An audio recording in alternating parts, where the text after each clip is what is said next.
የመሴሾ ልዩ የትንሳኤ በዓል የመዝናኛ ዝግጅት ተጀምሯል። ፕሮግራሙን የምንጀምረው በወጣት ድምፃዊ ሷሊ አወል ነው። ሷሊ እንግዲህ ዛሬ ዓመት እንግዳይ ነበርክ አይደል? አሁን እንዴት ነው ሙዚቃው እንዴት እያስኬድከው ነው? ያው አሪፍ እየሄድኩ ነው። አሁን በቅርብ ደግሞ በዚህ ሳምንት በራሴ ስራ እመጣለሁ። እውነትን ነው? አዎ። አዲስ ስራ እየመጣ ነው? አዲስ ስራ ጨርሻለሁ። ባለፈው ደግሞ የታምራትን ዘፍነው ነበርኩ። ታምራት ሞላ ስንዋደድ የሚለው ሰርቻለሁ። ዛሬ ዘፍንላላ ችግር የለም። የመጀመሪያው ግን የበዓል ሙዚቃ ነው። አሁን ሙዚቃና አይደል? ዳዊት ጽጌ ግን አንተና እኔ የመልካሙን ዘፈን ዘፍናለሁ። ታስታውሳለህ? በዳይ ይረሳል የሚለውን ማን አሸነፈ? እኔ አንተ መሰለኝ አይደለም። ሷሊ በ38% በልጦኝ ነው ያሸነፈኝ በህዝብ ድምፅ። ሞራል ስጡት። ያው ሷሊ በጣም ወደፊት ተስፋ ያለው ድምፃዊ ነው። በጣም አሪፍ ድምፃዊ ነው። ባለፈው የታምራት ሞላንም ዘፍኖታል። በቀጣይ ደግሞ አሪፍ ዘፈን ይዞልን ይመጣል። ዛሬ የዳዊት ጽጌን ነው። የዳዊት ጽጌን አማን አማን የሚለውን የዓመት በዓል ዘፈን ይዘፍናል ማለት ነው። ስለዚህ እንዴት ነው ሞራል? አንዴ ሞራል ስጣ። ይሄው ማይ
እግዚአብሔር ስጦታ ሰንደቅ ዓላማሽን ከፍ አድርጊው በእልልታ አዲስ አበባ ሃለው ወደ አገሬ ልግባ ቶሎ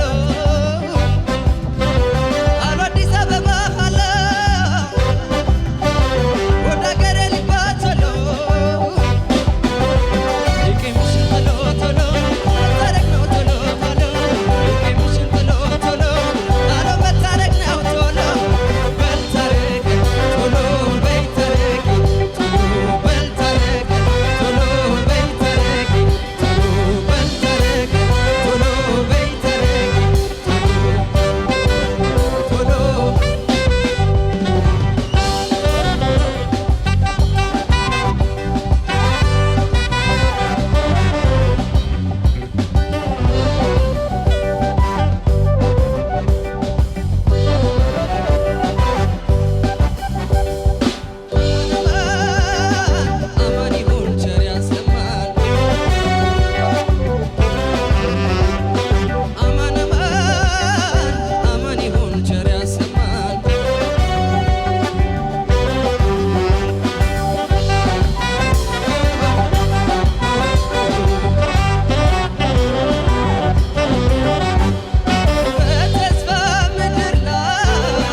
ፈገግታው ሳይጨልም የተስፋ አዝመራ በፍቅር ይለምልም እንዳደየ አበባ